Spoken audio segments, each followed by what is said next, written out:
그날 밤의 기억은 아직도 제 뼛속까지 선명하게 남아 있습니다.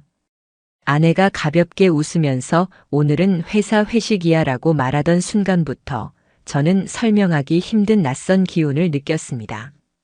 평소 같으면 누구랑 가는지, 어디서 하는지, 어떤 메뉴인지까지 자연스럽게 늘어놓던 사람이었는데 그날은 도무지 말을 흘리지 않았습니다. 그저 회사 회식이라는 짧은 말만 남겼을 뿐이었죠.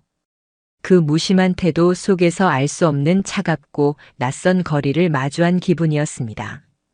순간 마음속에서 섬뜩한 감정이 스쳐 지나갔지만 제 스스로를 다독였습니다. 내가 너무 예민하게 구는 건 아닐까? 괜히 의심하면 안 되지.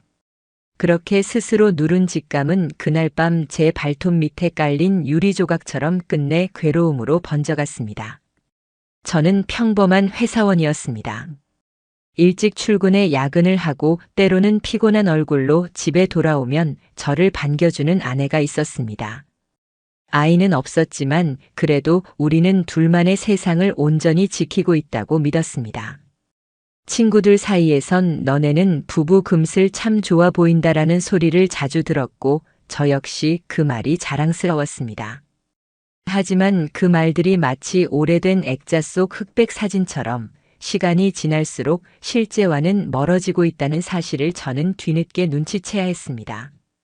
몇 달 전부터 아내는 이상할 만큼 회식을 이유로 늦게 들어오는 날이 잦아졌습니다. 처음엔 이해하려 했습니다. 프로젝트가 몰리면 야근도 늘고 고객 접대도 필요하다고 했으니까요. 그럴 때마다 저는 오히려 수고 많다, 몸 챙겨라라며 격려하려 했습니다. 하지만 시간이 갈수록 그 늦은 귀가가 패턴처럼 반복되자 제 마음은 불안으로 조금씩 기울었습니다. 겉으로는 평정을 유지했지만 속으로는 작은 파문이 점점 커지고 있었던 겁니다. 그날 저녁도 마찬가지였습니다. 아내는 무심하게 오늘은 팀장님이랑 다 같이 회식이야라고 말하곤 옷장을 열었습니다. 그런데 그녀가 꺼내 입은 건 평소 회사 회식 자리에선 좀처럼 볼 수 없는 고급스러운 원피스였습니다. 향수도 유난히 진했고 머리도 단정하게 말려 있었습니다. 회식인데 왜 이렇게까지? 라는 생각이 스친 순간 제 가슴 한켠에서 설명할 수 없는 싸늘한 기운이 몰려왔습니다. 그러나 저는 끝내 입을 열지 못했습니다. 혹여 괜한 의심으로 싸움이 될까 두려웠습니다. 그렇게 제 속에서는 수많은 물음표가 쏟아져 나왔지만 입술은 끝내 닫혀 있었습니다. 이상하게도 그날 아침 나눈 친구 정우와의 대화가 떠올랐습니다. 그는 제 고등학교 동창으로 요즘 사설 정보업체를 운영하고 있었습니다. 술자리에서 그는 농담처럼 말하곤 했죠. 야, 요즘 부부들 중에 한쪽이 외도하는 경우 진짜 많대. 특히 회사 동료끼리 회식 핑계로 만나는 경우가 많다더라. 그 말이 맴돌면서 저는 문득 소름이 돋았습니다. 머릿속 어딘가에서 작은 불씨 같은 의심이 일렁이기 시작한 겁니다. 설마 내 아내도? 그 황망한 의심은 이성을 두드리는 북소리처럼 점점 거세졌습니다. 회사를 나와 집으로 돌아오는 동안 핸드폰을 쥔 제 손은 계속 땀에 젖어 있었습니다. 아내에게서 도착한 카톡은 단 한 줄이었습니다. 팀장님이 술이 세셔서 좀 늦을 것 같아. 짧은 문장은 평소와 달랐습니다. 늘 붙이던 이모티콘이 없었습니다. 평상시 습관적인 그 작은 웃음 표시 하나가 없다는 사실만으로도 제 마음은 한층 불안해졌습니다. 사소한 변화 하나가 비수처럼 날아와 꽂혔습니다. 결국 저는 정우에게 전화를 걸었습니다. 제 목소리 속 떨림을 들은 그는 단박에 눈치를 챘습니다. 내가 GPS 추적기 몇 개 남은 거 있는데 혹시 써볼래? 짧지만 묵직하게 떨어지는 제안이었습니다. 순간의 망설임 끝에 저는 결국 승낙했습니다. 곧 사무실 근처에서 정우는 작은 상자를 건네주었습니다. 그 안에는 작은 블랙박스만 한 GPS 추적기가 들어있었죠. 정우는 차분히 설명했습니다. 이걸 차에 설치하면 위치 기록이 자동으로 찍혀. 합법적인 방식이니까 걱정 안 해도 돼. 대신 절대 감정적으로 덤비지 말고 증거부터 쌓는 게 중요하다. 그날 밤 아내가 회식이라며 집을 나서자 저는 조용히 따라 내려가 아내 차 밑에 GPS를 부착했습니다. 차가 움직이기 시작하자 제 눈은 휴대폰 화면에 고정되었습니다. 처음에는 실제로 회식 장소라 주장한 음식점 근처에 차가 멈췄습니다. 잠시 저는 안도의 한숨을 내쉴 뻔했습니다. 하지만 마음속 불신의 싹은 쉽게 사라지지 않았습니다. 시간은 천천히 흘러 밤 10시 무렵 GPS 위치가 조금씩 이동하기 시작했습니다. 저는 숨을 멈춘 채 지도를 쳐다봤습니다. 목적지는 강남의 한 고급 오피스텔 근처였습니다. 지도를 보자마자 제 심장은 쿵쾅거리며 전율을 일으켰습니다. 누구도 속이지 못할 현실이 제 눈앞에 펼쳐지고 있었습니다. 회식에 어울리지 않는 낯선 건물의 좌표가 제 의심이 단순한 상상이 아니었음을 증명하고 있었습니다. 저는 차를 몰아 강남으로 달렸습니다. 오피스텔 맞은편 카페 주차장에 겨우 차를 세우고 건물 입구를 응시했습니다. 마치 제 몸을 감싼 공기가 곧 폭발할 듯 무겁게 짓눌렀습니다. 핸드폰을 쥔 손은 심하게 떨렸고 저 자신마저 낯설게 느껴졌습니다.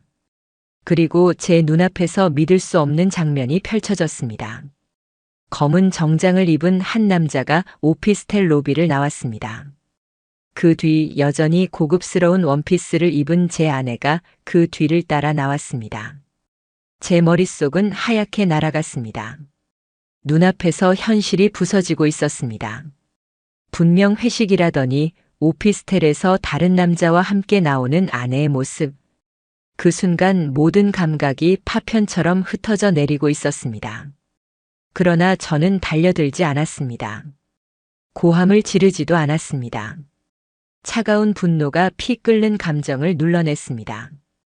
대신 손에 쥔 카메라로 그 장면을 찍었습니다. 택시에 나란히 올라타는 둘의 모습까지 기록했습니다. 그리고 정우에게 사진을 보내며 짧게 말했습니다. 이제부터는 끝까지 가야겠다. 정우의 답은 명확했습니다. 감정에 휩쓸리지 말고 증거를 최대한 모아. 결국은 법정 싸움이야. 그날 밤 집으로 돌아와 텅 빈 침대를 바라봤습니다. 그동안 서로의 체온으로 채워졌던 공간이 이제는 차갑게 얼어붙은 공기만 맴돌고 있었습니다. 휴대폰 속 사진을 몇 번이고 되짚어보며 저는 이를 악물었습니다. 여기서 멈추지 않는다. 반드시 끝을 본다. 제 안의 결심은 그렇게 단단해졌습니다. 다음 날 정우는 다시 저를 만났습니다. 그는 전문 변호사를 소개해줬습니다. 상간 소송 경험이 많은 변호사였습니다. 그녀는 단호하게 말했습니다. 증거 확보가 가장 중요합니다. 신원을 정확히 확보하고 영상과 사진까지 확보했다면 이미 절반은 성공입니다. 추가로 그 남자의 사회적 위치나 직분의 흠결을 드러낼 수 있다면 위자료 액수나 타격도 크게 커질 것입니다. 저는 그 조언을 마음속 깊이 새겼습니다. 더 이상 감정 따위에 휘둘릴 수 없었습니다. 치밀하고 냉정하게 한 걸음 한 걸음 밟아 나가야만 했습니다. 그 순간 저는 이미 한 남편이자 한 회사원이 아니라 진실을 끝까지 추적해내겠다는 결심만으로 움직이는 또 다른 사람이 되어 있었습니다. 그날부터의 저는 분노와 배신감 속에서 오히려 기묘한 집중력을 발휘했습니다. 그동안의 낡은 소심함은 모두 벗어던지고 마치 전쟁 준비를 하는 장수처럼 칼날 같은 결단을 다지고 있었습니다. 더 이상 뒤로 물러설 수 없었습니다. 아내의 차에 설치해 두었던 GPS는 제게 냉정하고 잔혹한 진실을 조금씩 드러내고 있었습니다. 그저 일회성의 실수가 아니기를 바라는 마음과 오래 이어진 흐름일 거라는 불길한 예감이 동시에 괴물처럼 제 마음을 갉아먹었습니다. 추적 결과는 냉정했습니다. 일주일간의 기록을 확인해 보니 아내는 단순히 회식 있는 날뿐 아니라 평범한 평일 저녁에도 강남 일대를 꾸준히 드나들고 있었습니다. 퇴근 시간이면 곧장 집으로 와야 할 시간이었지만 그녀의 차는 늘 어김없이 밤 8시쯤 강남 쪽 건물에 멈췄다가 11시가 넘어서야 움직였습니다. 회사에서 집까지는 30분이면 충분한 거리였습니다. 하지만 그녀가 집에 들어오기까지 늘 3시간이 비어 있었습니다. 그 빈 시간은 제 가슴 한복판에 커다란 구멍처럼 뚫려 있었습니다. 더 이상 우연이 아니었습니다. 게다가 휴일조차 예사롭지 않았습니다. 아내는 일요일 낮에도 자주 외출을 했습니다. 내일 받고 올게, 친구랑 점심 약속이 있어라며 태연하게 말했지만 GPS 기록은 늘 다른 답을 내놓았습니다. 목적지는 강남의 한 건물이었습니다. 겉으로 보기엔 평범한 상업 건물 같았지만 그 안에는 휴먼 웰리스라는 유명 피부과 클리닉이 들어와 있었죠. 처음엔 그저 피부 시술 같은 걸 받으려는 줄 알았지만 빈도가 너무 잦았습니다. 단순한 관리 차원이라고 하기엔 지나칠 정도였습니다. 저의 의심은 점점 구체적인 그림으로 변해갔습니다. 그래서 저는 결심했습니다. 직접 확인해야 한다고. 어느 날 아내는 외출 준비를 하며 오늘은 예슬이랑 브런치 먹고 올게라며 웃었습니다. 그 이름을 듣는 순간 저는 속으로 차갑게 웃었습니다. 왜냐하면 이미 정우가 예슬의 SNS 기록을 추적해 확인해 준 상태였기 때문입니다. 그 시간대 예슬은 전혀 다른 지역에서 다른 친구들과 사진을 찍어 올리고 있었습니다. 아내가 말한 예슬과의 브런치는 대부분 허구였습니다. 그날 저는 차를 몰고 아내 뒤를 따라 붙었습니다. 표정은 무덤덤했지만 제 눈동자는 이미 차창밖 세상을 날카롭게 스캔하고 있었습니다. 아내의 차는 곧장 강남 쪽으로 향했습니다. 예상대로 목적지는 휴먼 웰리스 클리닉 건물이었습니다. 저는 건물 맞은편 골목에 차를 세우고 창밖을 바라봤습니다. 그리고 마침내 익숙한 인물이 제 시야에 들어왔습니다. 그날 오피스텔에서 아내와 함께 나오던 남자. 그는 이번엔 흰 가운을 입고 있었습니다. 병원 원장이었습니다. 병원 이름 게시판에도 그의 이름이 크게 새겨져 있었습니다. 서도윤 원장. TV에도 몇 차례 나온 적이 있는 꽤 이름 있는 의사였습니다. 그제야 모든 점이 하나로 이어졌습니다. 아내의 거짓말, 회식이라는 핑계, 예슬의 이름으로 감춘 행적, 클리닉의 방문. 그녀는 단순히 직장 동료와 일시적으로 빠져든 게 아니었습니다. 아내가 몰래 숨긴 시간은 철저히 이 사람과 맞추어진 시간표였습니다. 오피스텔에서의 은밀한 만남, 휴일의 피부과 예약, 그리고 평일에 사라진 3시간. 그것은 모두 서도윤이라는 사람을 중심으로 연결되어 있었습니다. 그 다음 장면은 제 심장을 찢었습니다. 아내는 클리닉을 나와 그와 함께 길을 걸었습니다. 잠시 후 두 사람은 근처에 있는 호텔식 레스토랑으로 들어갔습니다. 밝은 대낮 많은 사람들이 오가는 시간에 버젓이 다정한 분위기를 숨기지 않은 채 식사를 하러 들어가는 모습은 제 눈을 똑바로 찔렀습니다. 그녀의 손에는 쇼핑백까지 들려 있었고 얼굴엔 환한 미소가 번져 있었습니다. 그 미소는 제가 한때 사랑했던 사람의 얼굴이지만 이미 제 것이 아니었습니다. 저는 그 장면을 놓치지 않았습니다. 차량 블랙박스를 개조한 캠코더와 줌 렌즈를 이용해 가능한 한 가까운 장면을 전부 기록했습니다. 화면 속에서 두 사람은 너무나 익숙한 연인처럼 자연스러웠습니다. 그런 영상들을 반복해서 보며 저는 속이 무너져 내렸습니다.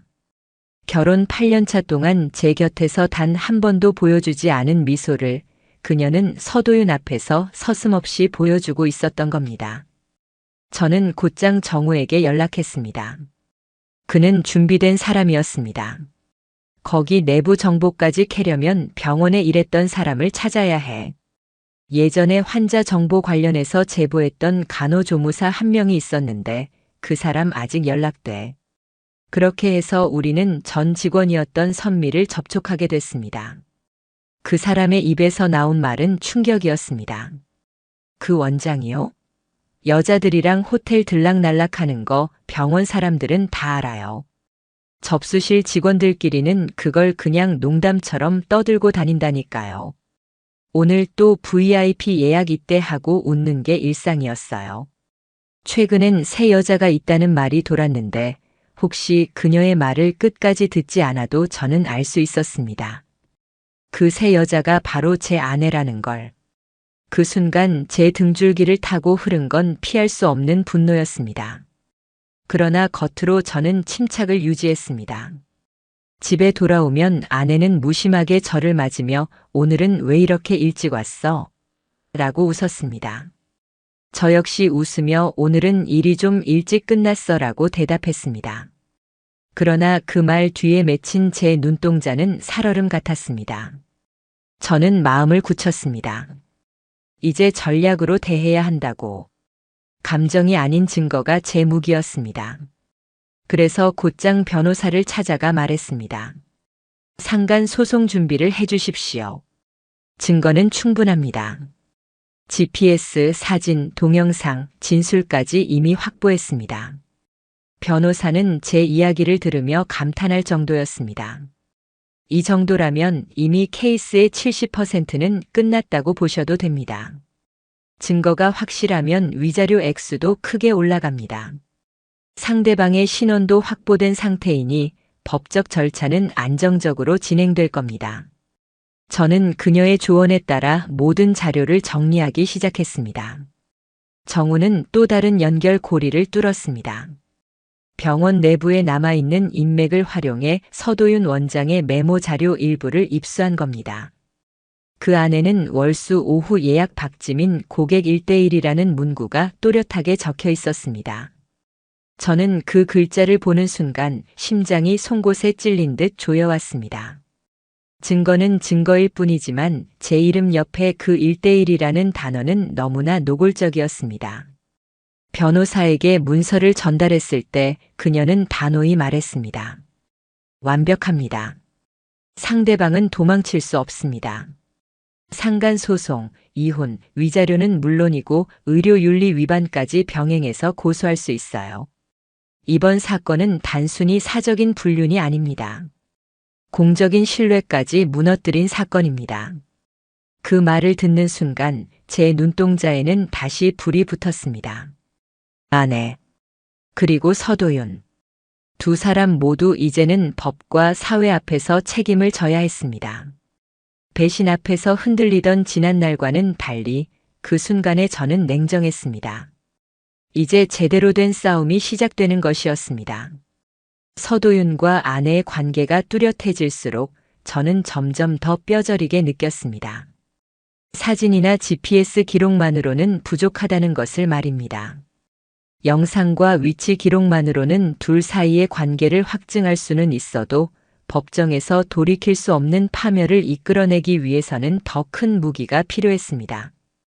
그들이 서로 주고받는 말, 앞으로 무슨 계획을 꾸미고 있는지, 제가 없는 자리에서 어떤 대화를 나누는지가 결정적 증거가 될 수 있었습니다. 저는 감정을 누르고 심리전을 준비하기 시작했습니다. 속에서 올라오는 분노는 차갑게 식혀냈고 겉으로는 무덤덤한 일상을 유지했습니다. 하지만 내면은 이미 예리한 칼날처럼 벼려지고 있었습니다. 이제는 잡았다가 아니라 끝장내겠다로 변하고 있었습니다. 첫 번째로 저는 아내가 자주 핑계로 삼던 친구 예슬을 찾아갔습니다. 예슬은 아내가 정말 자주 내세우던 인물이었죠. 오늘은 예슬이랑 점심 먹어, 내일은 예슬이랑 네일샵 갈 거야. 언제나 그 이름은 면죄부처럼 쓰였고 저는 그동안 아무 의심 없이 넘어갔습니다. 하지만 정우가 이미 예슬의 SNS 활동을 추적해 주었고 그 시간대에 예슬은 다른 지역에서 전혀 다른 사람들과 있었다는 사실이 드러났습니다. 저는 직접 예슬이 운영하는 작은 카페를 찾아갔습니다. 그녀는 처음에 제 얼굴을 보고 순간 당황한 듯 긴장했습니다. 저는 차분히 말을 꺼냈습니다. 예슬 씨, 제가 이 자리에 온 이유는 단 하나예요. 지민이가 당신 이름을 거짓말 핑계로 썼다는 것, 제가 이미 알고 있습니다. 예슬은 잠시 말을 잇지 못하다가 결국 고개를 끄덕였습니다. 작은 한숨 뒤에 그녀는 조심스럽게 말했습니다. 네, 맞아요. 언니가 제 이름을 계속 빌렸어요. 죄송해요. 사실 저도 몇 번이나 말리려 했습니다. 그런데 언니가 너무 그냥 모르는 척 해줘라면서 저도 점점 말릴 힘을 잃었어요. 예슬의 눈빛은 죄책감과 두려움이 섞여 있었습니다. 그리고 그녀는 조심스럽게 추가로 귀띔했습니다. 최근에 언니가 뭔가 큰 계획을 세우고 있는 것 같았어요. 자세한 건 모르지만 그냥 단순한 만남은 아니라는 느낌이었거든요. 그 말은 제 심장을 뚫었습니다. 단순한 불륜을 넘어서 또 다른 계략이 있을지도 모른다는 사실. 저는 더 이상 머뭇거릴 수 없었습니다. 그날 이후 저는 정우와 다시 상의했습니다. 그는 머리를 극적이며 말했습니다. 이제는 단순히 GPS로는 부족하다. 녹음 장치와 소형 카메라를 써야 돼. 차 안, 병원 앞 출입구까지 가능한 모든 동선을 기록하는 거지. 우리는 곧바로 장비를 업그레이드했습니다. 차량 내부에는 작은 음성 녹음기를 장착했고 클리닉 맞은편 전신주에는 소형 카메라를 설치했습니다. 모든 움직임을 하나도 놓치지 않기 위함이었습니다. 밤마다 저는 자료를 정리하고 파일별로 날짜와 시간, 장소를 꼼꼼히 기록했습니다. 증거라는 것은 무게만큼이 아니라 정밀함이 좌우합니다. 그 무렵 아내는 오히려 한층 더 뻔뻔해졌습니다. 주말에도 늦게 들어오면서 팀 프로젝트 막바지라 진짜 힘들어라는 핑계를 태연하게 내뱉었습니다. 저는 겉으로 고개를 끄덕이며 웃어주었지만 실제로는 그녀의 말 한마디 한마디를 녹음했습니다. 방으로 들어가며 남긴 짧은 속삭임마저 기록되었고 서로의 대화 톤만 분석해도 상황은 뚜렷했습니다. 그러던 어느 날 예상치 못한 일이 터졌습니다. 병원 내부의 또 다른 인물이 저를 직접 찾아온 겁니다. 그는 강 부원장이라 불리던 사람이었습니다. 서도윤 밑에서 오래 근무했지만 최근의 상황으로 불만이 쌓여 있는 인물이었습니다. 그는 제게 말했습니다. 저도 그 사람 때문에 인생이 꼬였습니다. 환자하고 부적절한 관계, 병원 이미지 추락, 내부 직원들의 불신 다들 알고 있는데 아무도 입 밖에 못 꺼냅니다. 저도 이런 상황을 견디기 힘듭니다. 원장님이 제대로 무너지는 걸 보고 싶습니다. 그는 제게 내부 자료를 건넸습니다. CCTV 일부와 병원 예약 기록이었습니다. 거기엔 분명히 제 아내의 이름이 여러 차례 등장했습니다. 예약 메모란에는 VIP 외부 노출 금지라는 문장이 반복적으로 적혀 있었고 그 순간 저는 손끝까지 떨렸습니다. 이제 저는 돌이킬 수 없다는 걸 직감했습니다. 매일 아침 거울 앞에 서면 저는 이를 악물었습니다. 나는 왜 지금까지 몰랐을까? 왜 그 작은 거짓말들을 그냥 넘겼을까? 하지만 자책만 하고 있을 시간은 없었습니다. 저는 증거들을 하나씩 정리했고 증언들을 문서화했습니다. 어느새 제 테이블 위에는 사건 도표가 펼쳐져 있었습니다. 한눈에 봐도 명확히 드러나는 배신의 구조. 변호사에게 자료를 전달했을 때 그녀는 말했습니다. 이제 충분합니다. 소송장 준비에 들어갈 수 있어요. 상대 남자 그리고 아내. 두 사람 모두 책임을 회피할 수 없습니다. 다만 아직 공개적으로 들키지 않게 조심하세요. 불시에 증거를 훼손당하거나 역으로 고소당할 수 있습니다. 지금은 절대 감정을 드러낼 때가 아닙니다. 저는 고개를 끄덕였습니다. 이제 저는 감정을 꾹 누르고 마지막까지 증거를 모으는 냉철한 수집가처럼 변했습니다. 밤이 깊을수록 집안 공기는 낯설게 흘렀습니다. 아내는 여전히 웃으며 요즘 왜 이렇게 말이 없어? 라고 장난스럽게 묻곤 했습니다. 하지만 저는 평범하게 피곤해서 그래라고만 대답했습니다. 단순한 문장 속에 제가 쌓아올린 분노와 결심이 숨어 있다는 사실을 그녀는 전혀 알지 못했습니다. 그러나 저는 알았습니다. 곧 이 집 안을 뒤흔들 폭풍이 몰려오고 있다는 것을. 문득 그녀가 제 앞에서 웃는 장면조차도 이제는 끝을 향해 걸어가는 마지막 잔상으로 보였습니다. 모든 퍼즐은 하나하나 맞춰지고 있었고 제 발걸음은 점점 더 치밀한 심리전을 향하고 있었습니다. 증거, 증언, 내부 제보, 거짓말의 붕괴. 이 모든 것이 한 방향으로 수렴하고 있었습니다. 그리고 저는 확신했습니다. 이제 곧 두 사람은 무너질 수밖에 없다는 것을. 정우에게 받은 장비는 생각보다 더 큰 힘을 발휘했습니다. 차 안에 숨겨둔 음성 녹음기가 마침내 제가 바랐던 순간을 포착해냈습니다. 그날은 아내가 서도윤의 차에 올랐을 때였습니다. 길게 이어지는 대화 중 결국 제가 원하던 말이 흘러나왔습니다. 우리 언제쯤 정리할 수 있을까? 곧이지. 이번 분기 지나고 위자료만 어떻게 처리하면 돼? 그 사람은 아직 눈치 못 채고 있으니까. 그 두 줄의 대화는 제 인생의 판도를 뒤집었습니다. 거기서 말하는 그 사람이 저라는 사실은 명확했습니다. 더 이상 부정할 수도 변명할 수도 없는 말이었습니다. 혼인을 깨트리겠다, 위자료만 처리하면 된다. 그것은 단순한 감정의 일탈이 아니라 두 사람이 이미 어떤 계획까지 세워둔 증거 그 자체였습니다. 저는 녹음 파일을 10번도 넘게 반복해 들었습니다. 들을 때마다 가슴이 찢어졌지만 동시에 머리가 차갑게 식어갔습니다. 그제야 알았습니다. 끝까지 참았던 이유는 단 하나였습니다. 바로 이 순간을 기다렸던 겁니다. 감정이 아니라 증거로, 결국 법치의 무기로 그들을 올가맬 날 말입니다. 저는 곧장 변호사에게 파일을 전송했습니다. 그녀는 목소리조차 낮추지 않은 채 단호하게 말했습니다. 이건 완벽합니다. 법원에 그대로 제출해도 문제가 없습니다. 단순 불륜을 넘어서 이혼 계획과 위자료 회피 의도까지 노골적으로 드러나 있네요.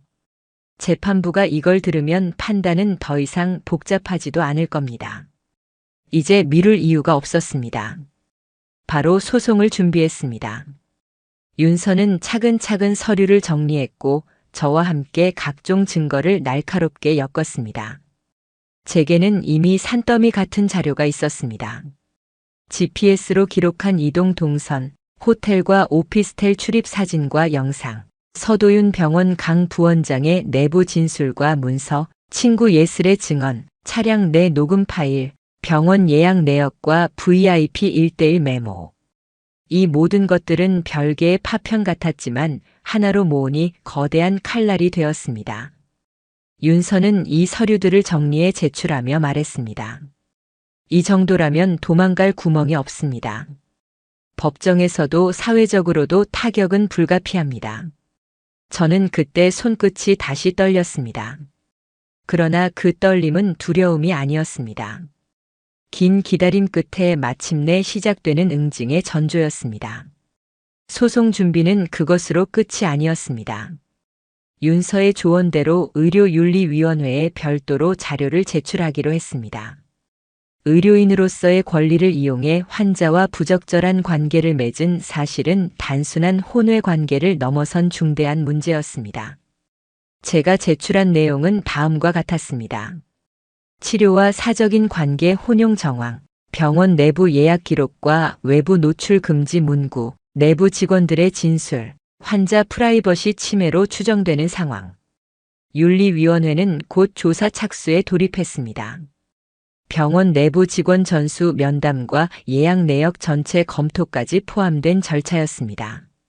단순한 풍문이 아니라 이미 내부에서도 알던 사실이었기에 반응은 빨랐습니다. 저는 여기서 멈추지 않았습니다. 변호사의 조언에 따라 언론 카드도 고려했습니다. 직접적으로 이름을 공개하지는 않았지만 지역 커뮤니티와 몇몇 기자들에게 익명 제보를 보냈습니다.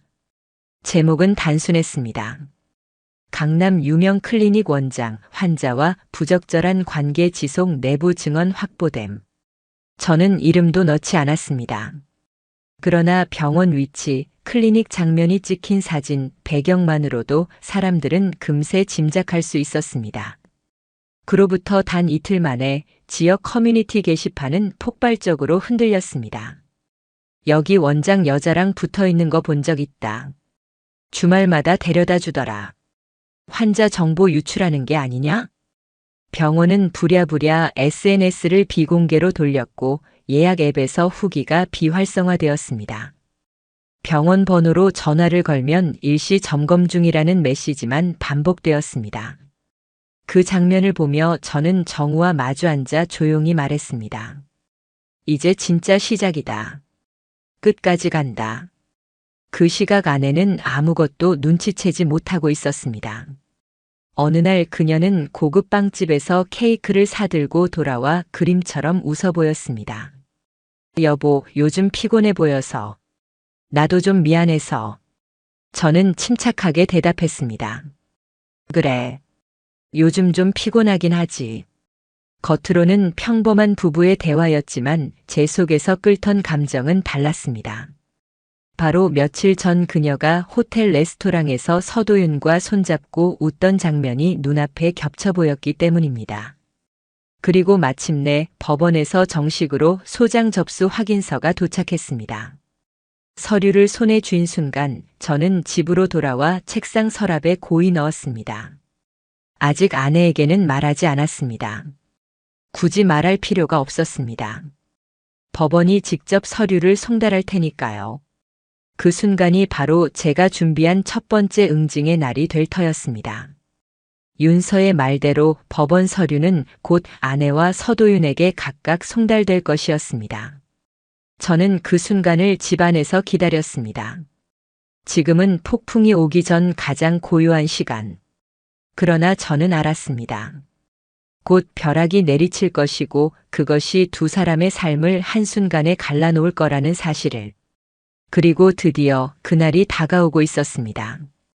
그날 아침은 평소와 다르지 않았습니다. 아내는 부엌에서 커피를 내리며 흥얼거렸고 저는 거실 창가에 앉아 묵묵히 그 모습을 바라보고 있었습니다. 머리카락을 드라이하며 2번이나 립스틱을 덧바르는 모습은 이상하게도 낯설게 느껴졌습니다. 평범한 일상이 흘러가는 듯 보였지만 제 마음속은 폭풍 전야와도 같았습니다. 시간이 흐르다 오전 11시 42분. 현관 초인종이 울렸습니다. 택배인가? 아내가 무심하게 말하며 문을 열었습니다. 그 앞에는 정장을 입은 송달원이 서 있었습니다. 그는 봉투 하나를 내밀었습니다. 박지민 씨 맞으시죠? 서울가정법원에서 온 서류입니다. 수령 확인에 서명 부탁드립니다. 순간 아내의 얼굴에서 핏기가 빠져나갔습니다. 몸이 굳은 채 봉투를 받아든 그녀는 얼어붙은 듯 현관 앞에 서 있었습니다. 무표정한 송달원이 돌아서 사라지자 정막이 집안을 가득 메웠습니다. 아내는 한참을 제자리에서 봉투만 바라보다가 결국 덜덜 떨리는 손으로 종이를 꺼냈습니다. 한 장, 2장 페이지가 넘어갈 때마다 그녀의 어깨는 무겁게 내려앉았습니다. 그리고 마침내 제 쪽을 바라보았습니다. 이게 뭐야? 저는 조용히 말했습니다. 그동안 내가 숨겨온 모든 것에 대한 정당한 대가야. 그녀는 그 순간 바닥에 서류를 떨어뜨리고 주저앉았습니다. 눈빛은 공포와 혼란으로 흔들렸습니다. 아니야, 이건 아니야. 어떻게 이런 걸 대체 어떻게 알았어? 그 떨림을 저는 냉정하게 바라보았습니다. 그동안 제가 지켜온 수많은 사진과 영상, 녹취가 순간 스쳐 지나갔습니다. 저는 담담히 이어서 말했습니다. 오피스텔에서 너랑 나오는 장면, 호텔에서 손잡고 웃던 사진, 병원 예약 기록, 그리고 내 차 안에서 나눈 대화. 전부 있어. 내가 숨길 수 있는 건 아무것도 없어. 그녀는 두 손으로 얼굴을 감싸며 울먹였습니다. 실수였어. 잠깐 감정이 흔들렸던 것뿐이야. 내가 왜 그랬는지 나도 몰라. 저는 냉정하게 잘라냈습니다. 실수는 하루 만에 끝났어야지. 넌 몇 달 동안 반복했어. 그리고 나를 철저히 속였지. 그녀는 무릎을 꿇고 흐느꼈습니다. 지금이라도 용서 구하면 안 돼? 우리 가정은 아직. 저는 고개를 저으며 말했습니다. 가정? 너는 그걸 이미 발로 걷어찼어.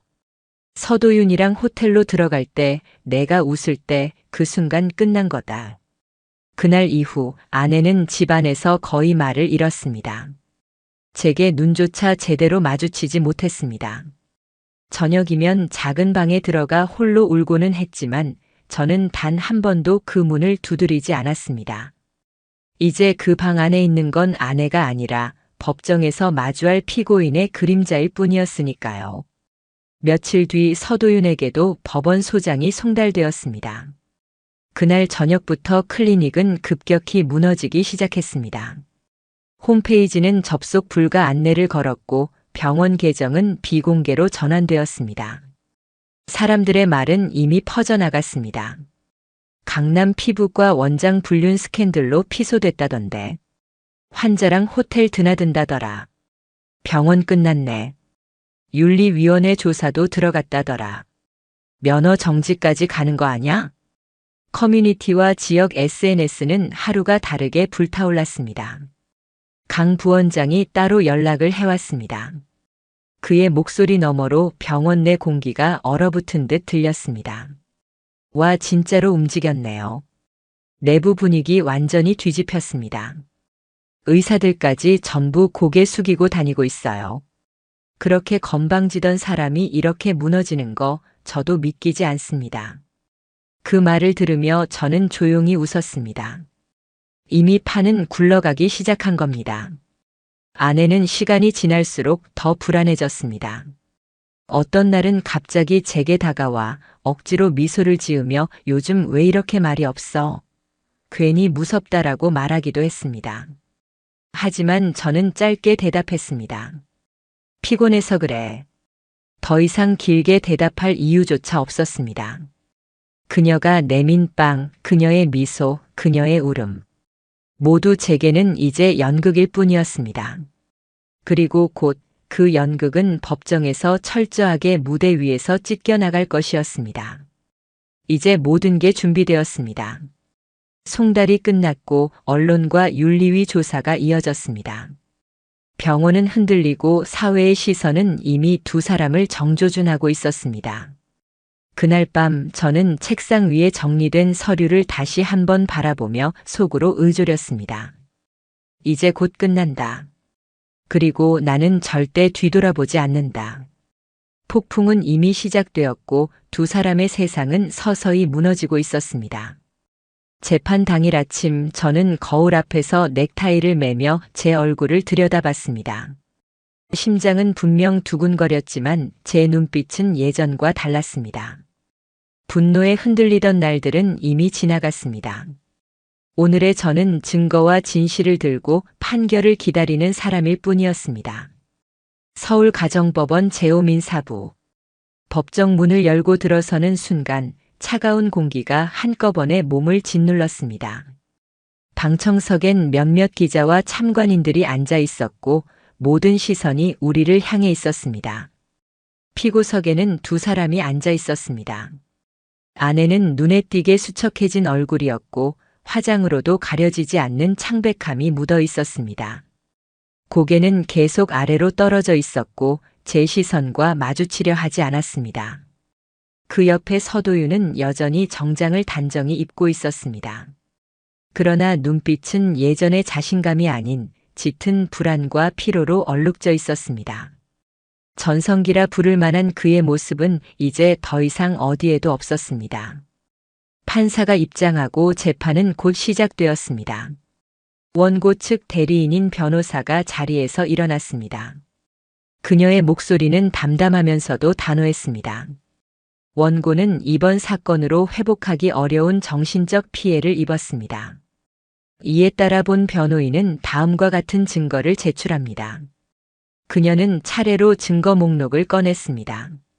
GPS로 기록된 아내의 이동 경로, 호텔과 오피스텔 출입 장면 영상, 차량 내 음성 녹음 파일, 병원 VIP 예약 내역과 외부 노출 금지 메모, 병원 부원장과 전 직원의 진술서, 아내의 친구 예슬의 진술서, 관련 사건으로 촉발된 사회적 반향 기사, 변호사가 하나씩 설명을 이어갈 때마다 피고석의 두 사람은 점점 고개를 숙였습니다. 법정 안의 공기는 점점 더 팽팽해졌습니다. 판사가 아내에게 물었습니다. 피고 박지민, 원고의 주장과 제출된 증거를 인정합니까? 아내는 오랫동안 침묵했습니다. 마침내 거의 들리지 않을 정도의 목소리로 대답했습니다. 인정합니다. 그 순간 방청석에서 작은 웅성거림이 일었습니다. 제가 수집한 모든 자료가 현실임을 아내 스스로 법정에서 확인해 준 순간이었기 때문입니다. 하지만 서도윤은 곧바로 손을 들어 변명했습니다.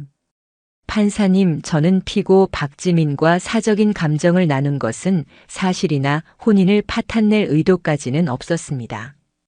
환자와 의사 관계에서 일이 커졌을 뿐입니다. 그 말에 변호사가 곧바로 녹음 파일을 재생했습니다. 법정 스피커에서 차갑게 흘러나온 목소리는 서도윤 본인의 것이었습니다. 조금만 더 참자. 걔는 아직도 눈치 못 채. 위자료만 잘 정리하면 너랑 유럽 가는 건 문제 없어. 단 한 줄의 대화가 법정을 정적 속에 집어넣었습니다. 판사는 곧바로 서류를 내려놓으며 차갑게 말했습니다. 피고 서도윤. 이 발언은 단순한 감정 표현이 아니라 혼인 파괴 계획으로 해석됩니다. 서도윤의 얼굴은 그 순간 무너져 내렸습니다. 방금 전까지만 해도 억지로 유지하던 단호함은 사라지고 그는 하얗게 질린 표정으로 고개를 숙였습니다. 그의 두 손은 책상 위에서 떨리고 있었습니다. 아내는 옆에서 두 손으로 얼굴을 가린 채 흐느꼈습니다. 마치 자신이 어디까지 무너질지를 그제야 깨닫는 듯 했습니다. 하지만 울음은 책임을 지울 수 없었습니다. 변호사가 자리에서 일어나 다시 말했습니다. 원고는 본 사건으로 인해 극심한 정신적 고통을 겪었으며 사회적인 피해까지 입었습니다.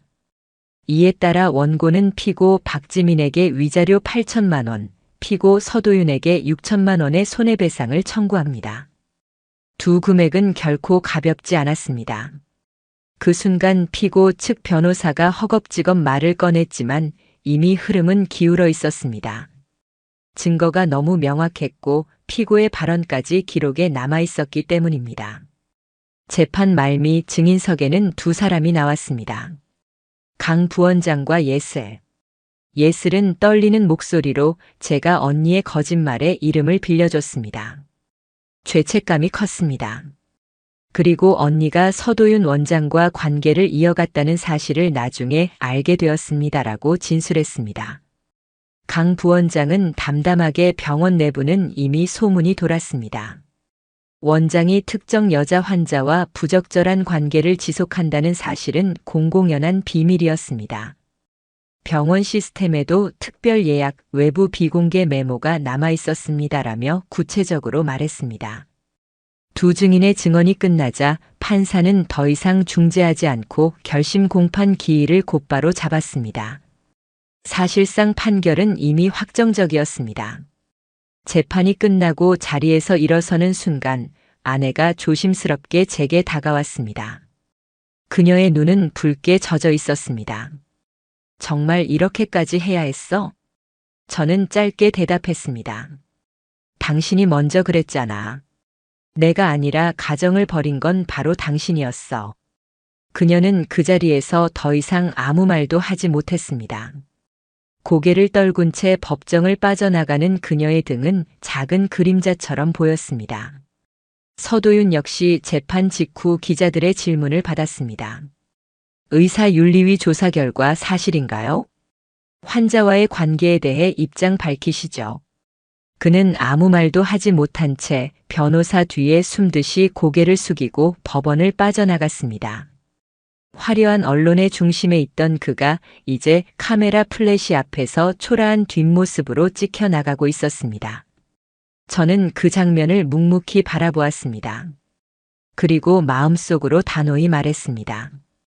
이제 남은 건 판결뿐이다. 그들의 파멸은 이미 시작됐고 그 끝은 내가 직접 찍어낼 것이다.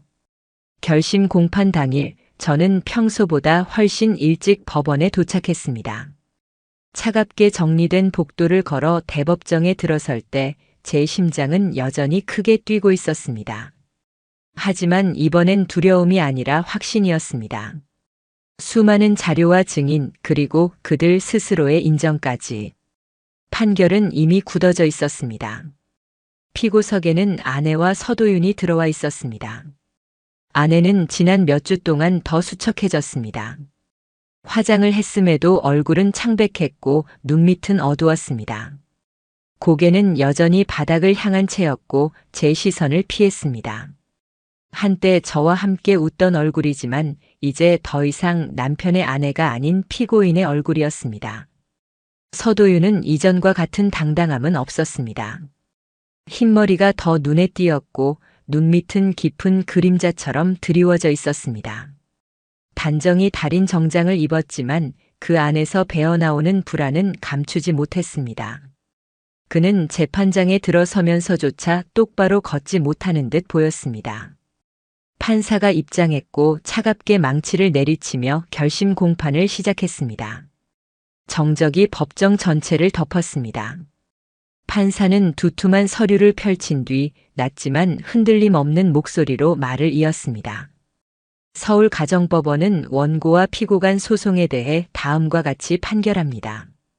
법정의 모든 숨소리가 잠시 멎었습니다. 피고 박지민은 혼인 파탄에 중대한 책임이 있으며 그 행위가 은밀하고 장기간 지속된 것으로 판단됩니다. 이에 따라 원고에게 위자료 8천만 원을 지급할 것을 명령합니다. 그 순간 아내의 어깨가 무겁게 흔들렸습니다. 손끝마저 떨리며 고개는 더욱 낮아졌습니다. 판사의 목소리는 이어졌습니다. 피고 서도윤은 원고의 혼인 생활에 개입하여 정신적 피해와 사회적 피해를 유발하였고 이는 윤리적사회적 기준을 현저히 위반한 행위로 판단됩니다. 이에 따라 원고에게 위자료 6천만 원을 지급할 것을 명령합니다. 서도윤의 눈이 순간 크게 뜨였습니다.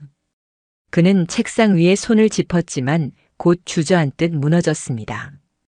그의 입에서 나오던 억지스러운 변명마저 더 이상 남아있지 않았습니다. 판사는 마지막으로 말했습니다. 또한 원고의 이혼 청구를 인용합니다. 이혼은 피고 박지민의 귀책 사유에 따른 것으로 명확히 인정됩니다. 그 말이 끝난 순간 법정 내부는 숨막히는 정적에 잠겼습니다.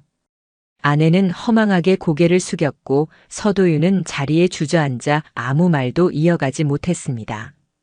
두 사람은 마치 이미 모든 것을 잃은 듯 한마디 변명조차 꺼내지 못했습니다. 이제 거짓말과 위장은 더 이상 통하지 않았습니다. 판사의 목소리가 멀어져 가는 순간 제 가슴 한가운데서 묘한 감정이 일렁였습니다. 분명 참을 수 없는 분노로 시작했던 싸움이었지만 이제 남은 것은 차갑고 고요한 종결이었습니다. 재판이 끝나고 법정을 나설 때 아내가 마지막으로 제게 다가왔습니다. 그녀의 목소리는 거의 들리지 않을 정도로 낮았습니다. 정말 이렇게까지 해야 했어? 저는 짧게 대답했습니다. 내가 먼저였어. 내가 버린 가정을 내가 왜 지켜야 하지? 그녀의 눈에는 눈물이 맺혀 있었지만 더 이상 제게 통할 수는 없었습니다. 그녀는 고개를 떨군 채 무겁게 걸음을 옮겼습니다. 서도윤은 법정을 빠져나가다 기자들에게 가로막혔습니다. 환자와의 관계 인정하십니까? 윤리위원회 징계 여부 알고 계십니까? 본인 병원 폐업한다는 소문은 사실입니까? 그는 변호사 뒤에 숨듯 고개를 숙였고 입술을 물며 아무 말도 하지 못했습니다.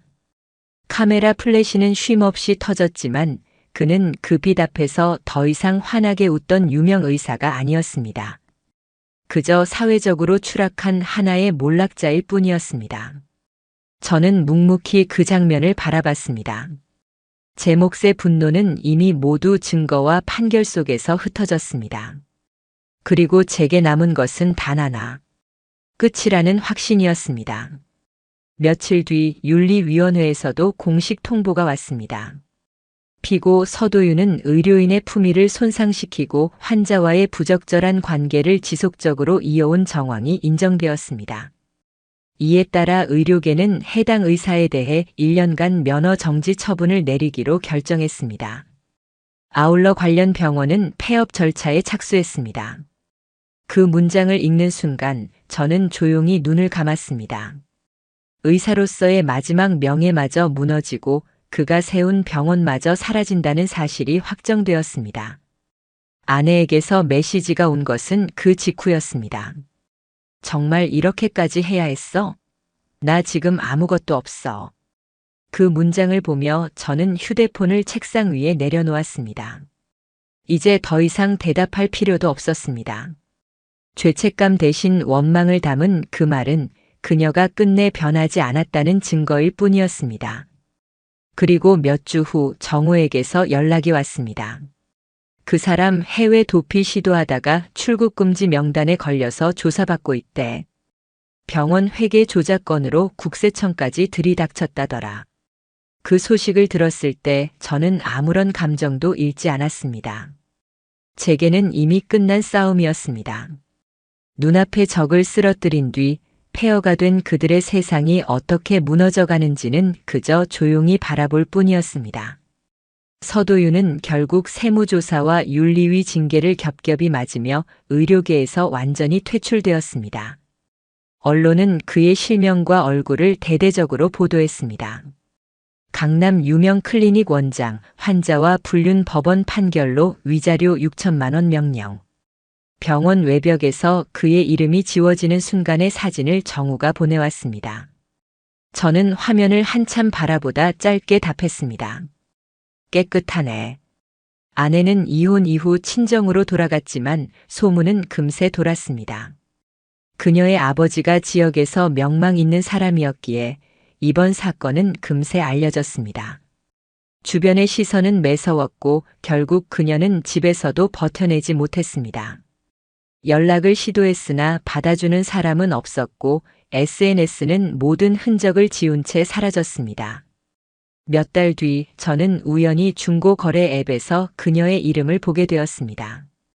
의류 정리합니다. 조용히 거래 원해요. 사진 속의 그녀는 예전의 화려함은 온데간데 없었습니다. 다른 코트와 색 바랜 셔츠, 피로에 지친 눈빛. 그것이 그녀의 선택과 배신의 대가였습니다. 그리고 저는 다시 제 삶으로 돌아왔습니다.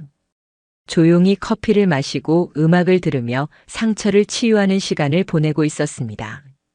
누군가는 묻곤 했습니다. 그래도 사랑했던 사람이잖아. 불쌍하지 않아? 저는 단호히 대답했습니다. 사랑했던 사람이었기 때문에 그 배신이 더 깊었어. 그래서 끝까지 응징해야 했지. 그 대답에는 흔들림이 없었습니다.